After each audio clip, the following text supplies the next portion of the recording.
ahead and chime in the comments and let me know. We are going to be going live simultaneously on YouTube as well as my Facebook group. So we're going to be talking about, should you obtain a LLC as an independent contractor? All right. And we have two different lives going on. So you guys bear with me as we work through this. The other day, I tried to do it using a certain third-party platform and it didn't work out well. So we are back to using two separate devices to go ahead and stream live today. All right. But I wanted to talk about this topic because, of course, tax season is coming up, for one. And then two, we have a lot of people that work in the experiential marketing industry that follow me, or also known as the gig industry, right? And oftentimes I hear a lot of people say, okay, Jay, like, should I obtain an LLC? Does it make sense for me as an independent contractor to file two sets of taxes, right? What are the benefits to it? And I definitely want you guys to chime in the comments. Let me know your thoughts on this. Do you have an LLC? Do you have an EIN number? Have you been able to leverage that with your brand or your business, whether you work in the experiential marketing industry, whether you work as a gig worker doing DoorDash, Instacart, Uber, Lyft? How has having that LLC played to your advantage or your disadvantage? All right. But before we get started, definitely I want to preface this by saying, first things first. I am not an accountant, nor am I a CPA, right? This is just information I'm going to give you guys based on my personal experiences, the things that I have been able to do, the things that Tia and I have been able to build as business owners, as independent contractors, and then shifting and understanding how to learn, how to use and leverage your LLCs and business credit, all right? So definitely make sure you do your own research. Make sure you determine, if an LLC is best for you based on your own personal situation. I know out in social media land, we have so many people telling us to do A, B, C, and D, but you really got to look at your own individual situation and ask yourself, okay, does this LLC make sense for me financially, from a tax perspective, and how is this going to benefit me in the long run? All right. So do your own research, talk with your tax advisor, talk with your CPA, and make sure that a LLC makes sense for you and your business. All right. Because once you start going down the nuances and really understanding LLCs and becoming an independent contractor and leveraging the LLC, you got to look at things like S Corp, C Corp. So it can get really detailed and intricate, right? That's the short version of this. It can get really long and intricate, but you have to make sure that you're setting it up in a way which makes sense for you and your family, or you and your financial situation. All right. So definitely do your own research. From that perspective. And I made some notes because I want to make sure I touch on a couple key points. All right. So first things first, right? Let's first identify what an independent contractor is. All right. According to Google, an independent contractor, Google the IRS, is a self-employed person or entity contracted to perform work for or provide services to another entity as a non-employee, right? As a result, independent contractors must pay their own security and Medicaid taxes. So if you do experiential marketing events, if you work as a brand ambassador, if you work as a tour manager, if you work as a product specialist, if you work in the gig industry, if you do Lyft, if you do Uber, if you do DoorDash, oftentimes you will have the option to work these events as an independent contractor or a 1099 employee, right? Traditionally in working society, you have the W-2 or W-4 term, right? And when you work for companies that classify you as a W-2 employee, they are going to be taking out all of those taxes on your behalf, right? So when you get your check, it'll be less the taxes, the Medicaid and Social Security, all those taxes, and that's what you would bring home. Whereas if you are an independent contractor, none of those taxes are taken out, and you are 100% solely responsible at the end of the year for filing taxes and for paying taxes on the money, the totality of the money that you made. All right. Now, if you work in the gig, in the experiential marketing industry, I'm talking specifically to you guys, right? Because there are going to be instances when you're executing events that you are going to have the option. Many agencies give you the option to either work events as a 1099 contractor or a W-2 employee, right? And you're going to have the option to choose, or you may not have the option to choose. But if you have the option to choose, you're going to have to decide which one makes the most sense for you financially and how you can leverage and benefit from either option. All right. So case in point, I'm going to tell you guys my story. I started out executing events back in 2009. Right. At the time, I did have a regular job. I had a W-2 job. I was working at the Marriott as a front desk receptionist. Right. And I was working a job where I had taxes taken out. I was a W-2 employee. And then I later transitioned to also working as a bank teller. So I had two jobs where I had taxes that were taken out. All right. And then I started executing events as an experiential marketing professional. I started moving into full-time executing events, and I was working as a 1099 independent contractor as a brand ambassador. Right. And during that time, I started to see that, okay, I'm making so much money as an independent contractor. And mind you, at the time, I didn't have an LLC. So I was executing these events as an independent contractor under my social security number, right? I didn't take the necessary steps and precautions to set up an EIN at the time, to set up an EIN, to establish the LLC and work under my LLC. I was just doing all of this independent contractor work under my social security number, right? When it came time for me to file taxes, and I got to the point at the end of the year where I had so many independent contractor opportunities that when I went to file my taxes, let me make sure my volume is up so you guys can hear me. When I went to file my taxes, as both having a W-2 job and independent contractor, right, opportunities, it worked out to my benefit because the fact that I didn't pay taxes on the 1099 jobs, but I was paying taxes as a W-2 employee, it helped to leverage and balance out my taxes to where I didn't owe anything. And I think that year I actually got some money back. If I'm not mistaken. So it worked to my benefit. So if you are a person that does gig work or experiential marketing work on the side, and you also still have a W-2 job where taxes are taken out, at the end of the year, you have to really look at your financial situation and see, if you are working those events under your social, if it makes sense financially for you to have an LLC and to start deducting putting that money the independent contractor income off of your social and moving it to an LLC. In my case, when I first started working events, it didn't make sense because having the LLC money, I mean, the independent contractor money, excuse me, where I wasn't paying taxes on my personal social, and then having a regular job where I was paying taxes, it helped to balance things out. But here's the kicker. Things started to shift and change for me when I quit my W-2 jobs and I moved into the independent contractor industry full time. And I started executing events as a brand ambassador and moving to a tour manager full time. All right. At that point, it was advantageous for me to go ahead and get an LLC because at the end of the day, I had to look at how much I was paying in taxes under that LLC. And once I reached that income threshold, I was being taxed more as a LLC independent contractor under my social. So I never forget my friend, shouts out to Maui, who used to work as a brand ambassador as well, and now is one of the top mortgage lenders in Atlanta and works for one of the top mortgage lending companies.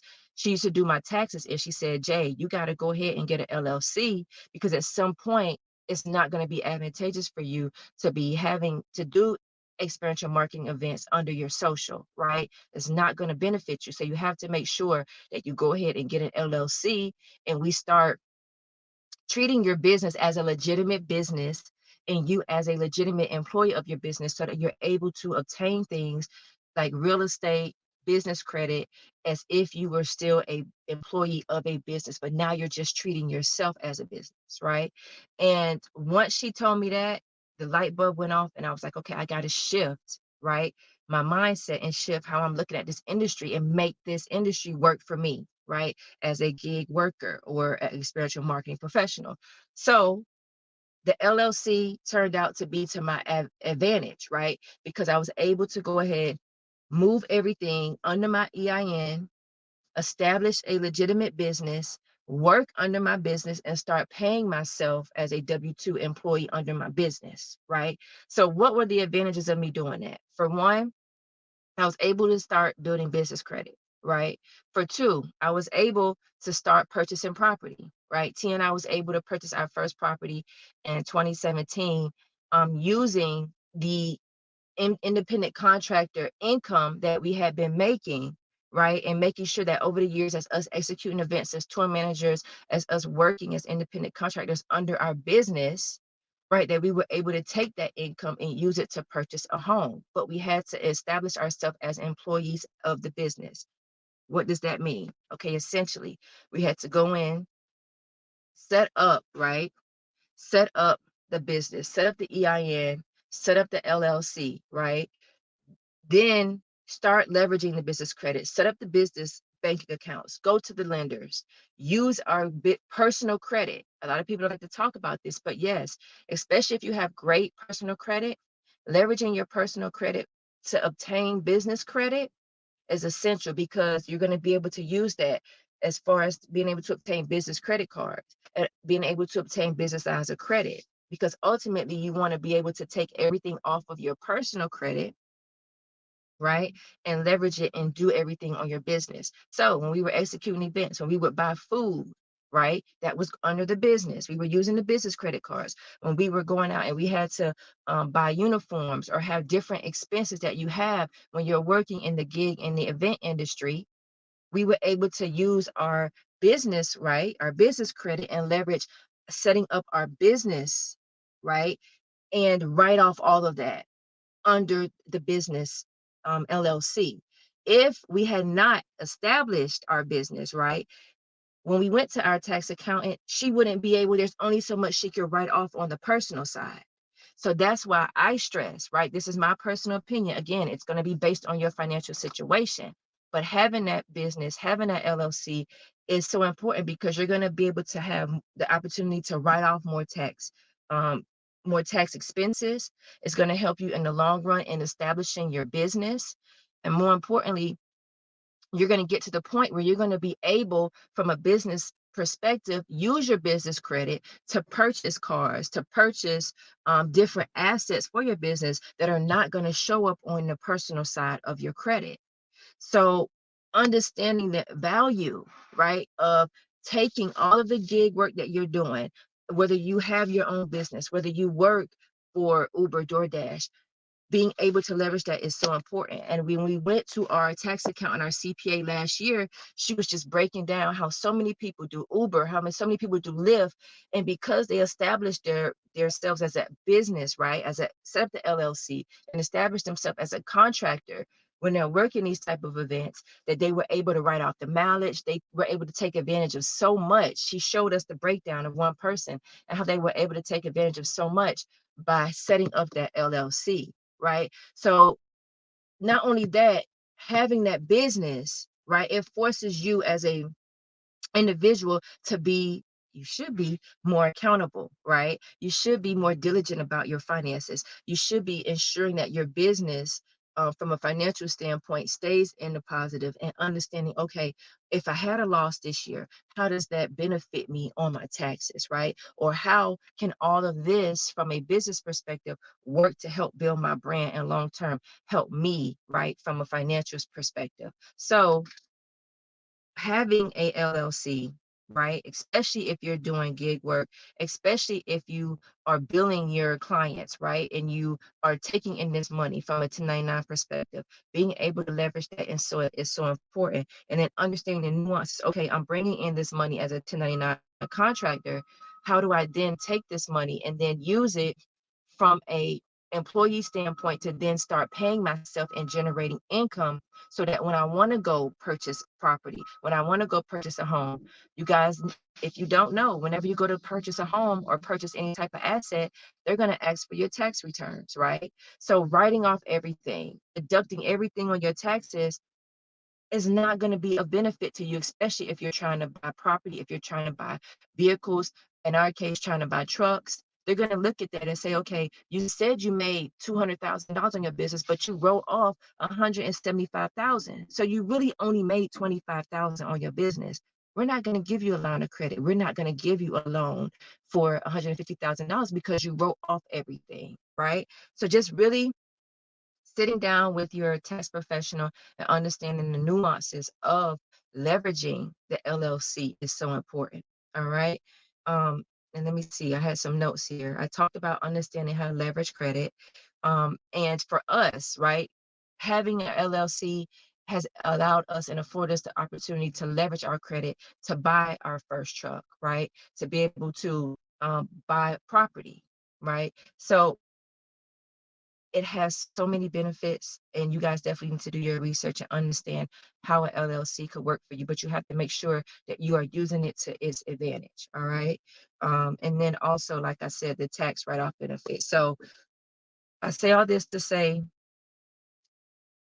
I analyze and look at your own your situation before starting an LLC. But if you are running into an issue where you're executing events and companies are paying you 1099, but you don't have any W-2 income to help offset the taxes that you're going to pay, you may want to look at and see, okay, is a LLC something I need to consider?